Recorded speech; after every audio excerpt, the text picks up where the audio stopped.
የዘመናችን ምሁራን ሳይኮሎጂስቶችም የስነ ልቦና ሰዎች የፊሎሶፊ ሰዎች የፊዚስቶች የህብረተሰብ ሙያ ባለሙያዎች በሙሉ አሁን ትኩረታቸውን ሐሳብ ላይ አድርገዋል።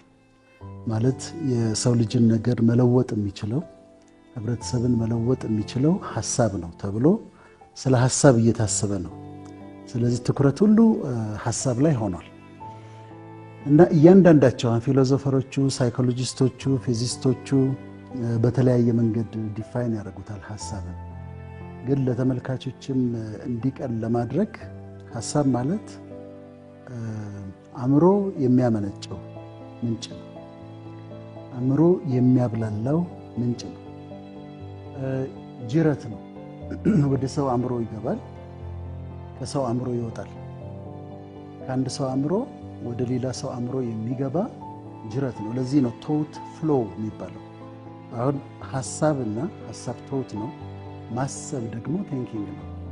ስለዚህ አንድ ሰው ሐሳብን ያመነጫል።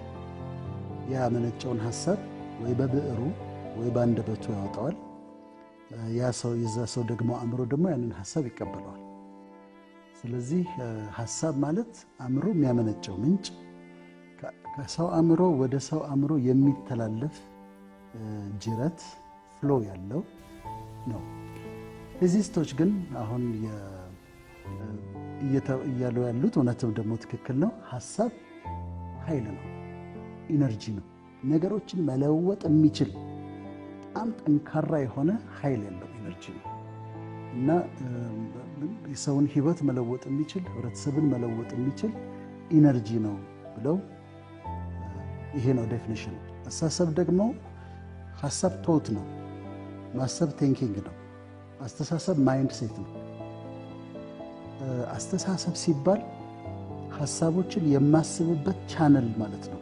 ማይንድ ሴት ማለት ልክ ቻነልህን እንደማስተካከል ማለት ነው።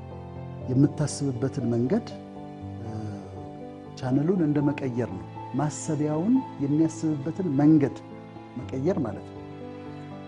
ወይም ደግሞ አቲቲዩድም ይባላል እና የአስተሳሰብ ለውጥ አሮጌው አስተሳሰብና አዲሱ አስተሳሰብ ሲባል በፊት እናስብበት የነበረው መንገድና አሁን ልናስብበት የሚገባው መንገድ ሁለቱ ማይንድ ሴቶች ከአንዱ ወደ ሌላው ወይም ፓራዳይም ሽፍት ይባላልና ከአንዱ ሽፍት እንዲያደርግና ያንን ማይንድ ሴት መለወጥ ነው። አስተሳሰብ መለወጥ ማለት ያንን መለወጥ ማለት ነው።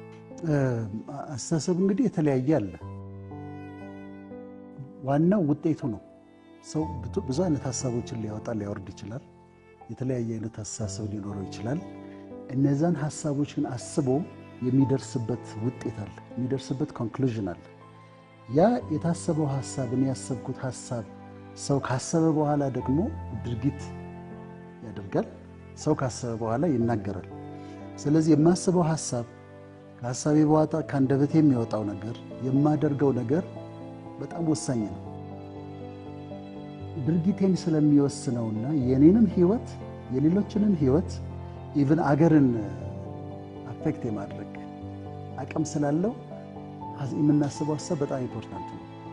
ስለዚህ ሐሳቡ ሰውየውን ራሱን የሚጎዳ ሊሆን ይችላል፣ ሰውየውን የሚጠቅም ሊሆን ይችላል፣ ህብረተሰብን የሚጠቅም ሊሆን ይችላል፣ ህብረተሰብን የሚጎዳ ሊሆን ይችላል እንጂ በራሱ አእምሮ ሰው የፈለገውን ነገር የማሰብ መብቱ የተጠበቀ ነው፣ ያስባል። ስለዚህ የሐሳብ ነፃነት አለ ማለት ነው። ስለዚህ ሰው ይሄ ያሰበው ልክ አይደለም ልክ ነው ሊለው አይችልም። ሰው ሐሳቡ ልክ ነው ልክ አይደለም የሚለው ውጤቱ ነው የሚገልጸው ማለት ነው። ውጤቱ ነው። ሰውየው ያሰበውን ነገር የምናውቀው ሲናገረው ነው ወይም ሲያደርገው ነው። በዛ ጊዜ ነው ሲያስብ የነበረውን ሐሳብ የምናውቀው እንጂ የራሱ አእምሮ አንደኛ በአእምሮ ውስጥ ነው የሚያደርገው። ማንም አያይበትም እስካላደረገው ድረስ። ብዙ ሰው ዊርድ የሆኑ ሐሳቦችን ሊያስብ ይችላል። ማንም አያስብበትም እስኪናገረው ድረስና እስኪያደርገው ድረስ ማንም አያውቀው። ሐሳብ የሚገኘው ማይንድ ውስጥ ነው። የሰው ልጅ አእምሮ አለው፣ አንጎል አለው። ሁለቱ ይለያያሉ። ማይንድ አለ፣ ብሬን አለ። አሁን ሰው የሚያስበው በአእምሮ ነው። አእምሮ ደግሞ ማይንድ የት ነው ያለው ከተባለ አሁን እንደዚህ እናስረዳ። አንጎል አለኝ፣ ብሬን አለኝ። እሱ እዚህ ውስጥ ነው ያለው። በጠንካራ አጥንት የተሸፈነ ነጭ ነገር በአብዛኛው 60% ፋት የሆነ ብሬን የሚባል ነገር አለ። እሱ ልክ እኔ ጉበት እንዳለኝ፣ ኩላሊት እንዳለኝ፣ አጥንት እንዳለኝ፣ አንጀት እንዳለኝ አንጎል አለኝ። የአካሌ የቦዲዬ የሰውነቴ ክፍል ነው ብሬን ወይም አእምሮ አንጎል። አእምሮ ግን የነፍሴ ክፍል ነው፣ የሶል ክፍል ነው። የነፍሴ ክፍል ሆኖ እውቀትን ኮግኒሽን የሚባለውን፣ ስሜቶቼን ኢሞሽን የሚባለውን፣ አስተሳሰቤን ያለበት ቦታ የአእምሮ ይባላል። ነገር ግን አሁን ልክ ነፍስ ምንድነው የምትመስለው? እስቲ ስለ ነፍስ አስረዳኝ ብልህ ልታስረዳኝ እንደማትችለው ማይንድንም ማስረዳት አይቻልም። ግን አንድ ራሱን የቻለ ከተማ ብዙ የምናስብበት፣ የምናወጣበት፣ የምናወርድበት፣ የምናውቅበት ያ ቦታ ማይንድ ይባላል። ግን እንዴት ነው በተለምዶ በማህበረሰባችን ይሁን በአካባቢያችን ሰው ጥሩ ያሰበ ሳይመስለን ሲቀር የሰው ጭንቅላት የለውም እንዲህ ይባላል። እንዴ ራሱ ጭንቅላት ምንድን ነው? ሀሳብ የሚቀመጥ ጭንቅላት የሚለው ነገር በራሱ እንዴት ነው? የማያስብን ሰው ከጭንቅላት ጋር የሚያያዝ ነገር አለና ምንድን ነው ይሄ? በጣም ጥሩ ጥያቄ። ለምንድን ነው ማይንድ ያልነው? አሁን የነፍሳችን ክፍል ነው ያልነው። ይሄ ስሜቶቻችን፣ እውቀታችን የሚጠቀመው አንጎላችንን ነው። ማይንድ ብሬንን ይጠቀማል፣ ወይ አእምሮ አንጎልን ይጠቀማል። ለዚህ ነው አሁን ብዙ ጊዜ ጭንቅላት ሲባል አንጎላችን እዛ ጋር ስላለ ያንን በማሰብ ነው እንደዛ የሚሉት እንጂ ማይንዳችን አለ። ማይንዳችን ግን ልክ እንደ መጠቀሚያ የሚጠቀመው ብሬናችንን ነው። ለምንድን ነው? ብሬናችን በሶስት ዋና ክፍሎች አሉት። በጣም አንደኛ የተደረገለትን ፕሮቴክሽን ተመልከት። ከአጥንቶቻችን ሁሉ ጠንካራው ይሄ ስካል የሚባለው ብሬናችንን የሸፈነው ነው። እና አንጎላችን 1 ቢሊዮን ሴሎች አሉት። 1 ቢሊዮን ኒውሮንስ አሉት። በጣም ብዙ ነው። 1 ቢሊዮን ኒውሮንስ አሉት። አንዱ ነርቭ ደግሞ ከሌላው ጋር የሚገናኝበት ሲናፕስ ይባላል። በትሪሊየን የሚቆጠሩ ሲናፕሶች አሉ። በጣም ሶፊስቲኬትድ የሆነ እጅግ በጣም አስደናቂ፣ የፈለግከውን ኮምፒውተር አምጣ፣ የትኛውንም ሰው የሰራውን ቴክኖሎጂ አምጣ፣ የሰውን አንጎል የሚያክል አታገኝም።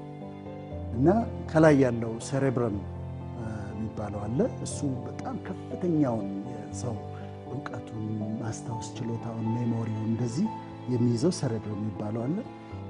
ከዛ ደግሞ ሴሬቤለም የሚባለው ደግሞ ቆመን ስንሄድ ሞተር ኮኦርዲኔሽን እንዴት እንደምንሄድ እጅን እግሬን የማደርገውን የሚቆጣጠር አለ።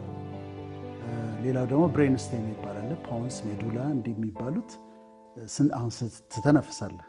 ስትተነፍስ ግን አስበህበት አይደለም። አሁን ቆይ ወደ ውስጥ ልተንፍስ፣ ቆይ ደግሞ አሁን ወደ ውጭ ልተንፍስ ብለህ አትተነፍስ። ራሱ አውቶማቲክ ነው። ደም ልባችን ሲመታ ራሱ ምግብ በልተን ከዛ በኋላ እናውቀውም፣ ግን የሚሰራ ነገር አለ። እነዚህን የሚቆጣጠረው ደግሞ ብሬን ስቴም አለ።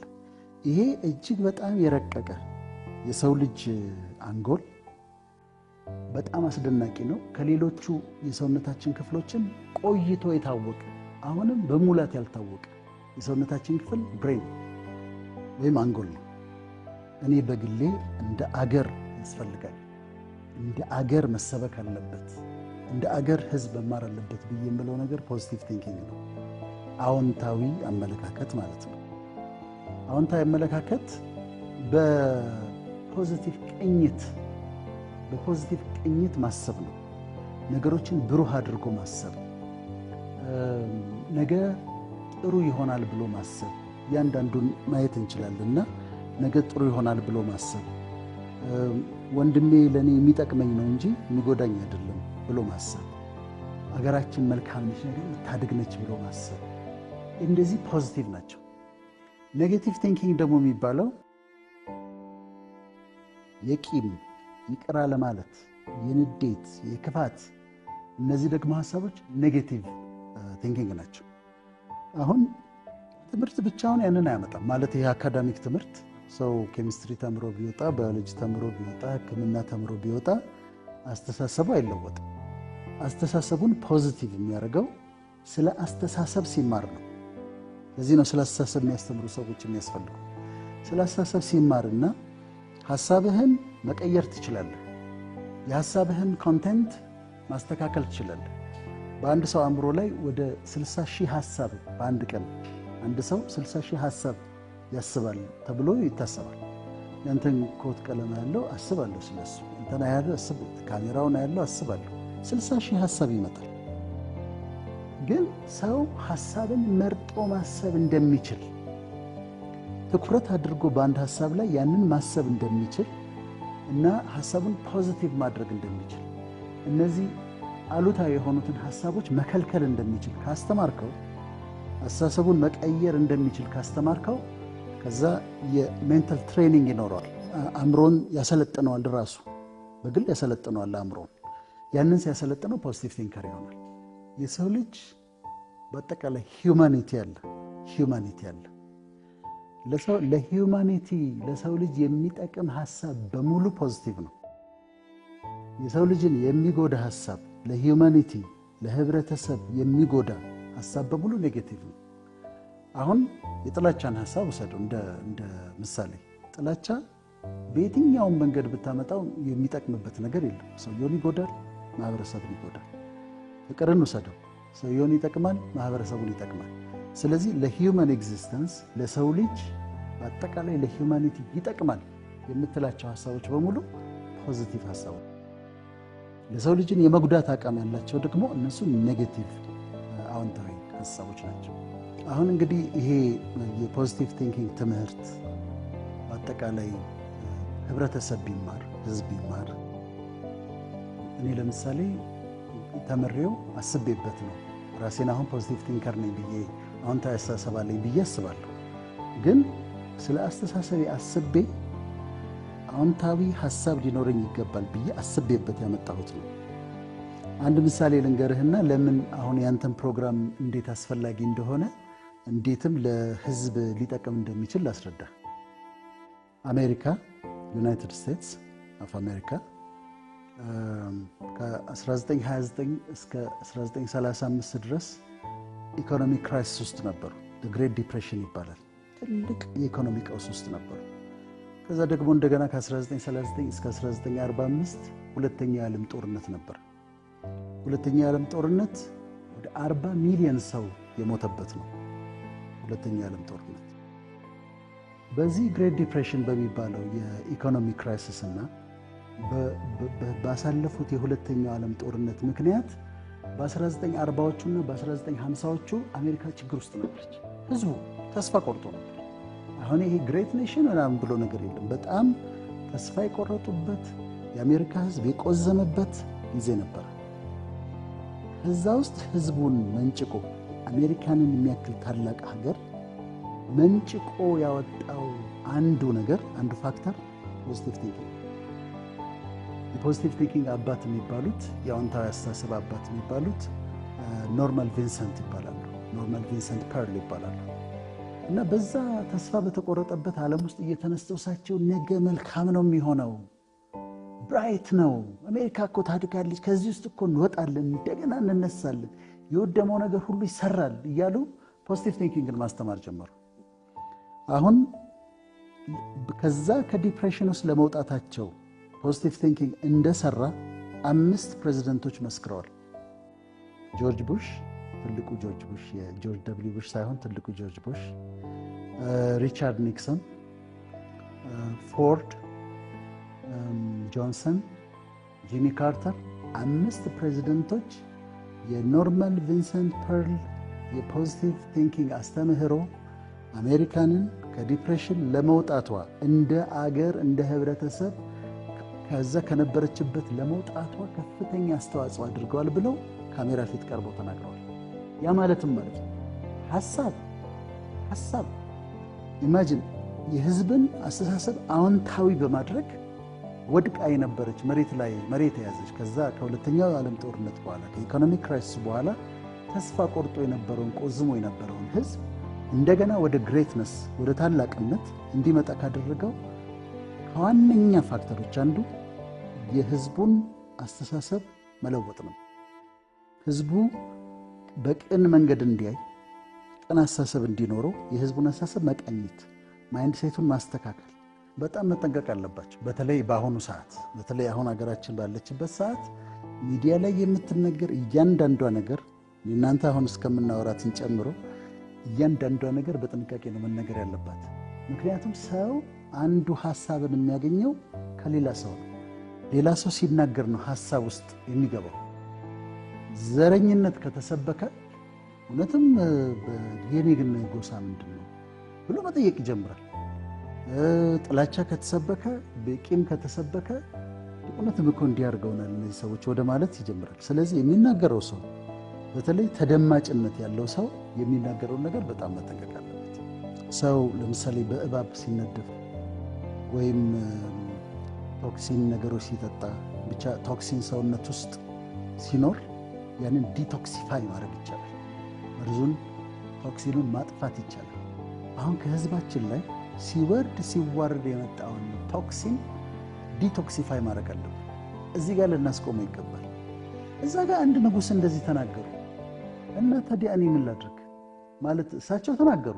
እኔ ታዲያ ምንድነው ለምንድነው የምጠየቀው? እኔ እዛ ጋር የሆነ ሰውዬ እንዲህ አድርጓል፣ ከዛ አንተ ትጠየቃለህ። ይሄንን በመናገር